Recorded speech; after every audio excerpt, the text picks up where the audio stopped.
After about an hour of tinkering and setting up,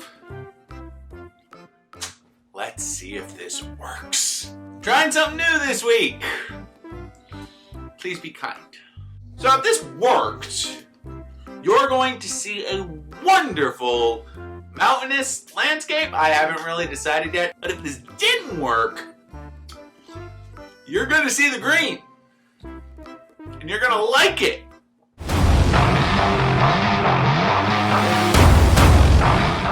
Let's get started with our first match of the week, Kyle versus David. Now, Kyle should have had a much easier win this week. However, he still does get the win over David, as we all predicted, beating him 96-87. Kyle will now rise to 8-1, and David will fall to 4-5. But is anybody surprised by that? The answer is no. David's going to lose. A lot. Next up, we have an absolute beating. It's William versus Caitlyn, and William easily takes this win, dominating Caitlyn. William beat Caitlyn 179-65. Ouch. Caitlyn will now fall to 3-6, and William will rise to 5-4. Next up, we have Uncle David versus Alexa. Now, Uncle David takes out his second Levitt sibling in 2 weeks, destroying Alexa. Uncle David beats Alexa 132-103. Uncle David continues his 5-game winning streak and now moves up to 5-4 as Alexa falls to 2-7. Next up, we have another team on a hot streak. It's Kelly versus Sean. Now, after 5 straight weeks of losing, Kelly now has a 2-game winning streak going, as she is going to finish this week beating Sean. Kelly beats Sean 121-69. Nice. Kelly will now move up to 4-5, and Sean will fall to 6-3. Our final game of the week is Justin versus Chris. Now, both teams will actually end in a draw because they both scored 135 points, meaning now that Justin will be 4-4-1 and Chris will be 3-5-1. And now, before we go ahead and take a look at week 10, let's have a word from our sponsor, Uncle Bill's Van Cleaning Services.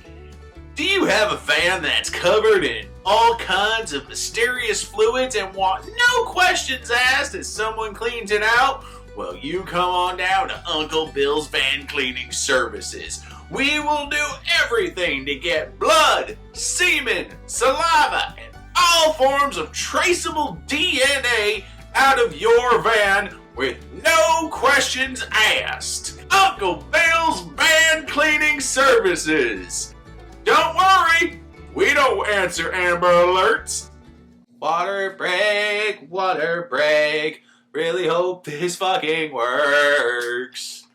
Was a lot of effort to make this green screen, and this room is not that big for this shit. Now let's go ahead and look ahead to week 10. Starting off, we have the 4-5 David versus the 6-3 Sean. Once again, I'm going to predict that Sean takes this one simply because David is just limping at this point. Good luck, gentlemen. Next up, we have a man who wants to continue his winning streak, Uncle David, versus someone just desperate for wins, Caitlyn. Uncle David at 5-4 and Caitlyn at 3-6. Money's on Uncle David right now, but times could change. We'll see. Next up, we have the 4-4-1 Justin versus Kyle at 8-1. Both teams really looking for playoff spots, although at this point, Justin would just do anything to wipe that smirk off Kyle's face. Get a one for me.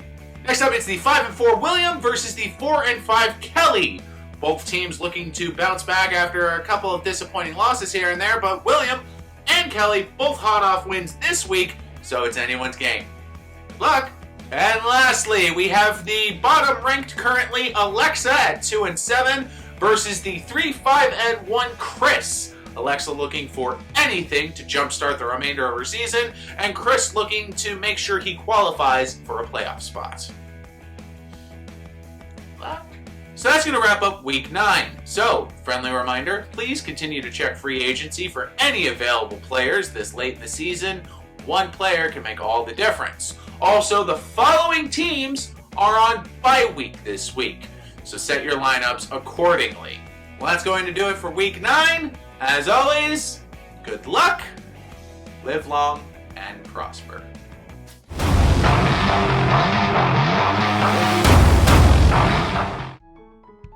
And now, Ranting with David.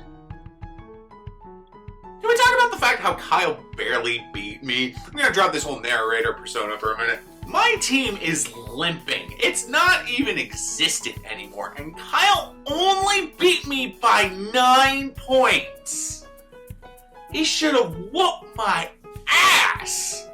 But instead, he was sweating Monday Night Football. I mean, how? How was it that close? I had a running back who was out. He was in my lineup and out of contention. And it was still that close. If Robinson hadn't gotten hurt and had played, I might have actually beat Kyle. How does that make sense? Anybody gonna play Brilliant Diamond or Shining Pearl when it comes out November 19th? I've got the whole week after that off. I'm going to watch what I'm only going to assume is the disappointing live-action remake of Cowboy Bebop on Netflix. Not looking forward to how they ruin that story. And I'm going to be playing Diamond and Pearl. Rocking my boy Chimchar. Yeah! Infernate motherfuckers! I've already got my vacation planned out.